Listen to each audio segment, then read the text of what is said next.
আপনি যদি আল্লাহর উপর ভরসা রাখতে পারেন, আল্লাহ আপনাকে কি দিবেন? তিনি আপনার সমস্যা শেষ করে দেন না। এই পৃথিবীর জীবনে আপনি কখনো সমস্যা ছাড়া থাকতে পারবেন না। যদি সমস্যা চলে যেত তাহলে ইয়াকুব আলাইহিস সালামের জন্য আমাদের তুলনায় অনেক আগেই সেটা দূর হয়ে যেত।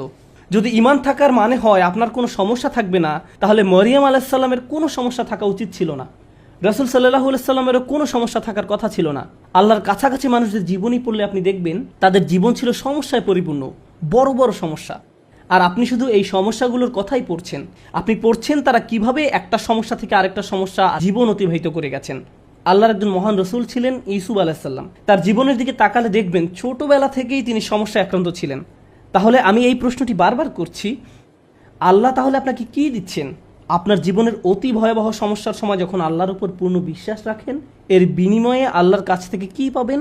যখন মানুষ আপনাকে বলতে থাকে আল্লাহ তোমাকে অপছন্দ করেন, তাই তোমার জীবনে এসব ঘটছে, বিপরীতে আপনিও ভাবতে শুরু করে দেন আল্লাহ মনে হয় আমাকে শাস্তি দিচ্ছেন, তাই আমার জীবনে এসব বিপদ আপদ ঘটছে।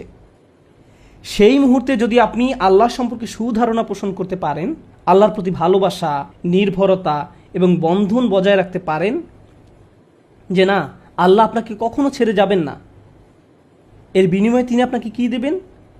তিনি সে লোকের হৃদয়কে পথ দেখান।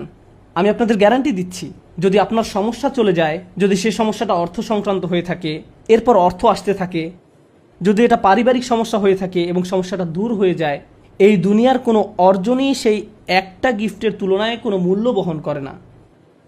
আর সে একটি গিফট হলো ইয়াহদি কলবাহু, তিনি সে লোকের হৃদয়কে পথ দেখান।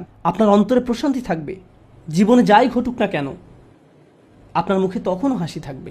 তখন মানুষ আপনার দিকে তাকিয়ে বলবে, আরে তুমি হাসছো কেন?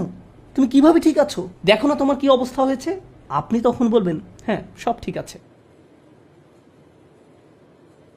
যদি আপনি এই আচরণ রপ্ত করতে পারেন,